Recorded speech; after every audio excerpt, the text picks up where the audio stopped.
Welcome, Pathfinders. With the launch of Starfinder, many players are taking their first steps into this new system and setting. While much will seem familiar to longtime Pathfinders, there are a number of changes to look out for. In this video, we will go over many of these major changes from Pathfinder to Starfinder to make your trip to the stars as smooth as possible.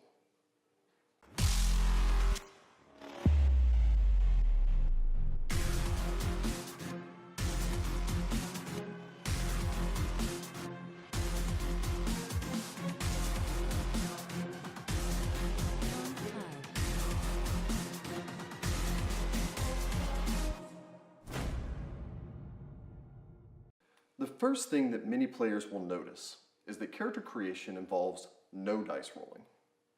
Starfinder uses a point-buy system to determine starting ability scores.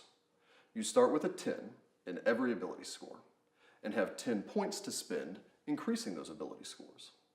Unlike Pathfinder, these are spent on a 1-for-1 basis. So a 12 is 2 points and a 16 is 6. In addition, you gain 4 ability points every 5 levels, instead of 1 every 4. It costs 2 of those 4 points to raise a stat above 16. Hit points are also no longer rolled. Rather, you have a set number of HP that you gain from your class at each level. This is not modified by your Constitution score. At first level, you also gain hit points based on your character's race. In addition to these hit points, you have stamina points. These are like hit points, but are removed first and are easier to gain back. Again, you do not roll, but gain a set amount, based on your class and modified by your Constitution score. You also now have a third resource called Resolve. You have an amount of Resolve equal to half of your level, plus your key ability modifier, as denoted by your class. These points are used to stabilize your character, regain stamina points, and power class abilities. It should be noted that there are no negative hit points in Starfinder. When you reach 0 hit points, you fall unconscious and are dying. You lose 1 resolve each round, and if you don't have a resolve point to lose, you die. Much like in Pathfinder, Starfinder characters can take a single standard action, a single move action, and a single swift action each round, or combine their standard and move actions together into a full round action. Standard actions are still used to take a single attack or cast a simple spell. They are also used to make combat maneuvers, like bull rush or trip. Note that combat maneuvers no longer provoke attacks of opportunity. We'll have a little more on that later. Move actions are still used to take actions like moving up to your character's movement speed or reloading a weapon. Taking a 5-foot step in Starfinder is a move action, not a free action like it was in Pathfinder. You can take a full round action in Starfinder to make an attack with your weapon twice, but both attacks are at a -4 penalty. There are no iterative attacks like in Pathfinder. A first level character and a 20th level character both make 1 attack, or attack twice as a full round action. You can also still charge as a full round action, but now take a -2 penalty on both your AC and your attack roll. There are still swift actions that you can take, like dropping prone. You can still only get 1 per round. There are no immediate actions in Starfinder. Instead, you get a single reaction that you can take when it's not your turn.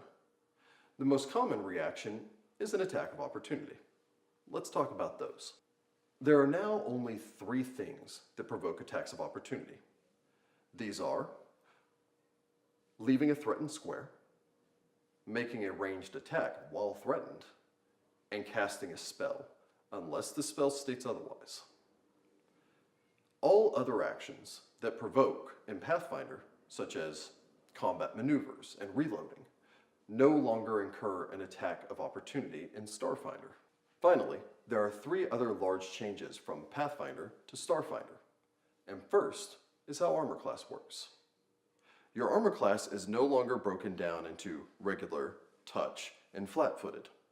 There are no touch attacks, and flat-footed is simply a penalty. It is now divided into Energy Armor Class, or EAC, and Kinetic Armor class, or KAC. Your EAC protects you from energy attacks, like lasers. Your KAC protects you from attacks like bullets and swords. In addition, you no longer have a combat maneuver defense score, but instead, your opponent targets your KAC plus 8. You only score critical hits on a roll of natural 20.